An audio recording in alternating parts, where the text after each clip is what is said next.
Hey Sagittarius, welcome to your May 2024 reading. And today we're going to do things a little bit different. Okay, I have three different piles. I've already pre-shuffled and selected a card from each deck, although two wanted to come out in the tarot, and we'll get to that.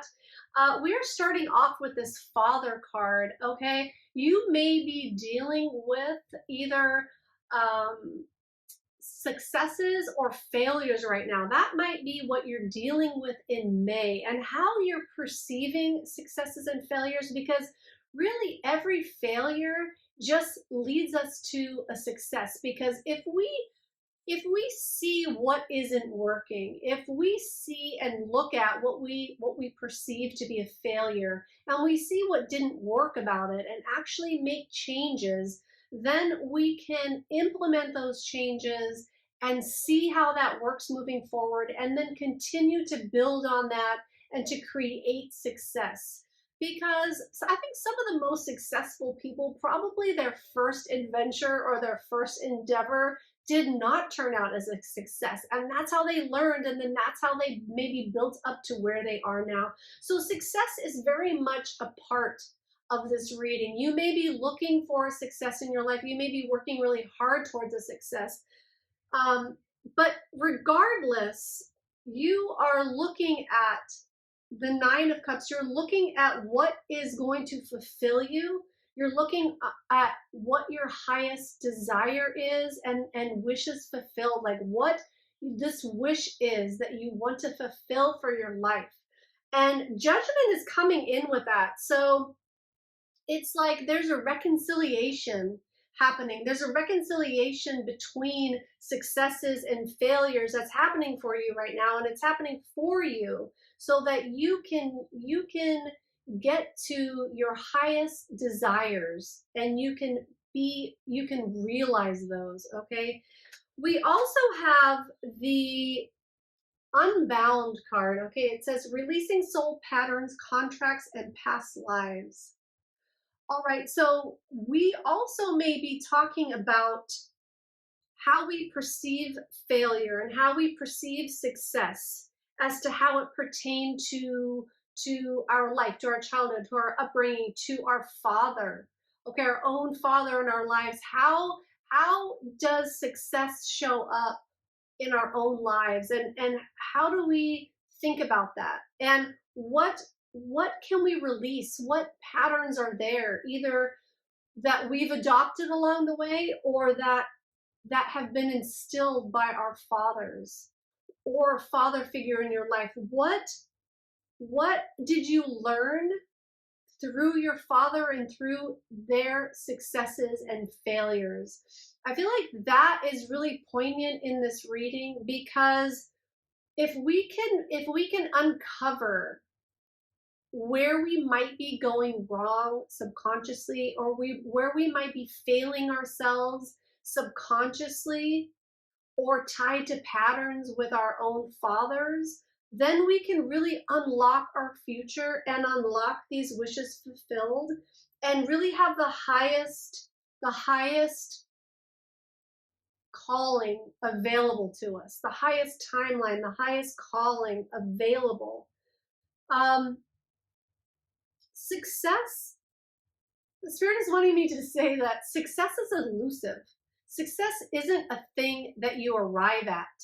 Success isn't a destination. It's rather a journey. It's not a place you get to. It's a place that you kind of arrive at. You arrive at because it's a journey, because it took a lot to get there. It took a lot of different things. It took a lot of different emotions. It took a lot of digging deep inside to figure things out about yourself and about your life and about what you truly want, and what really makes you tick, and what really makes you happy, and what really makes you feel like you have everything you want and need.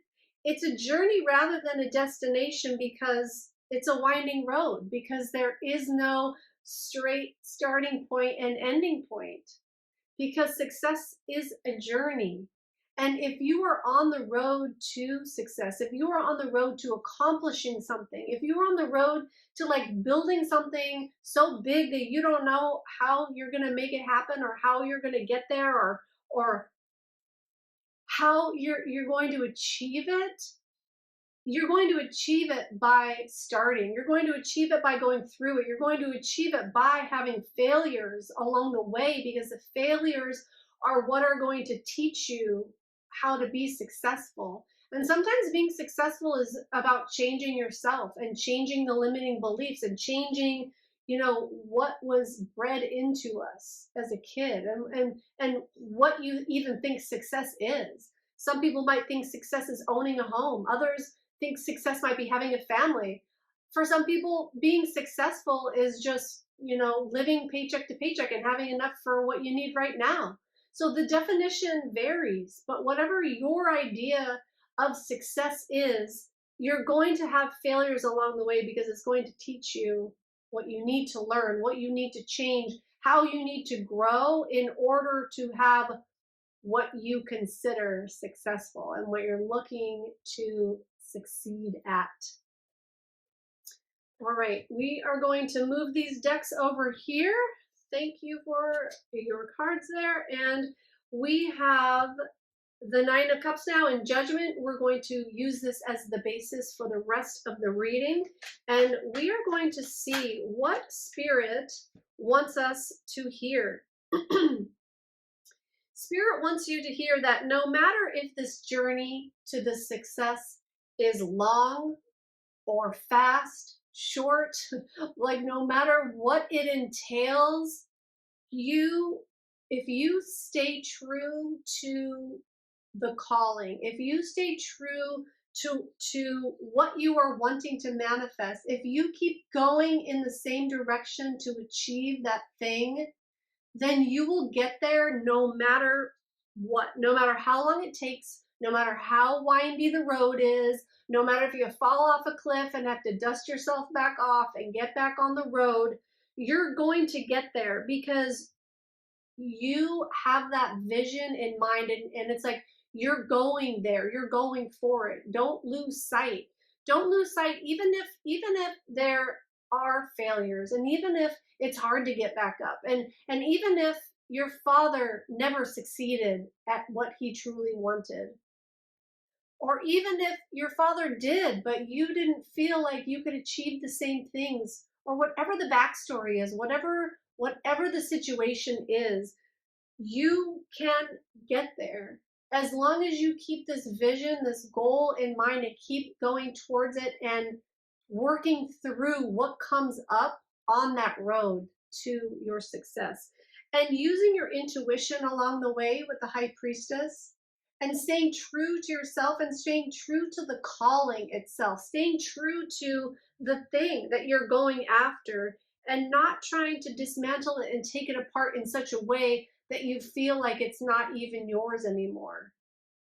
Like keeping a true north and going in that direction and staying focused and staying grounded and staying true to yourself and to the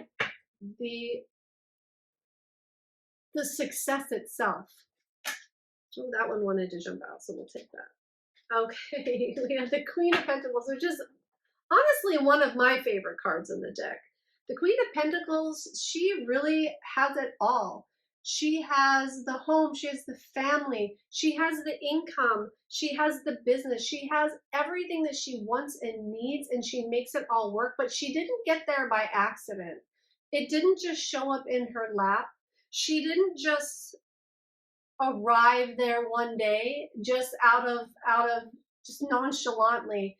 She took that winding road, okay? She put her nose to the ground and she did everything that it took to get there. And whatever came up along the way, she would examine it, she would look at it, she would decide whether to change it, to use it, to throw it away and start over. Like, she got here because of who she became along the way. Who she became along the way, and how it changed her, changed the course of her whole entire life, how it changed her. And she now has everything that she wants because of what she did to get it, okay? Because of the work that she put in, because of how she dealt with herself and how she arrived at where she, like she arrived at where she is because of everything that she had to do to get there, okay? Okay, we have the Star card and the Queen of Wands. Wow, okay, so there's two queens. Wow, two queens, the High Priestess and the Judgment card. This is really a powerful reading.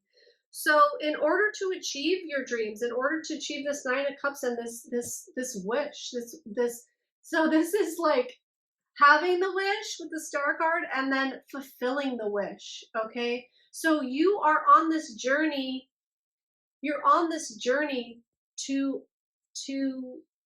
go after this wish, to be successful in this wish. And in order to do that, it's like you have to keep reigniting the passion, because sometimes when we have failures, or if something takes us off track or happens unexpectedly that we didn't imagine to happen, and it kind of knocks us off, or off that cliff, right off that edge, like sometimes we just have to go back to the drawing board and remember why we're doing it anyway. Remember that true north. Get back in touch with the passion of why, like why you're doing it anyway, why you want this, why. If you can remember the whys, then you can get through the lows, okay? You can get through the things that do go wrong. And with this Star card, okay, with the Star and the High Priestess, you are so guided, like you really are guided. And if you can just get out of the mentalness of it, if you can just like not tell yourself that you're not on the right track, or that what you're doing is crap or wrong or whatever, if you can just stay true to yourself and to the passion, then you will be successful at it. And we could be talking about anything. We could be talking about looking for that new job, or we could be talking about starting up a whole new company, or finding your partner, or whatever it is. If you can stay true to that initial passion and follow that like it is your North Star, okay? If you can follow that and stay true to that, then it will happen for you. It will come into fruition, okay? And when things do go wrong, so this is the Five of Cups. This is all about, crying over spilled milk, like, but there's still, so the saying is that there's five glasses of wine, okay? 3 have spilt, but 2 are still full. And she's crying over the ones that have spilt. She's crying over what is going wrong instead of what is going right. Again, with the failures on the way to success, things are going to go wrong. Things are going to happen. Things are going to go wrong in life. That is life. But it's how we pick ourselves back up, and it's how long we let ourselves focus on the things that aren't working, or the things that are perceivedly going wrong. But there's always a lesson in what's going wrong. There's always some hope to glean. There's always information in there. There's always something to learn, to grow from, either to make us stronger or to get us closer to the damn thing that we're trying to get. And if you can move through those harder times, knowing that everything that's happening is bringing you closer to that in which you desire, then you can have the 9 of Pentacles. Okay, this 9 of Pentacles and 9 of Cups. I mean, these are the cards that you want in a reading. Like, this is wishes fulfilled and feeling like you have everything that you need, and that you can live a life from abundance, that you can live an abundant life. And that is where this is heading. If you can stay true to yourself and not get knocked down, and not kick yourself when you're down, and not forget that things are going to come up, and that it's all a part of the path, and that's where the magic is. Like, that's where the learning is. That's where the experiences are, and that's what pushes you to the next level, and that's what makes you great. That's what makes you great, and that's what makes you stronger. Sagittarius, thank you so much for being here. This is your May 2024 reading. Bye now.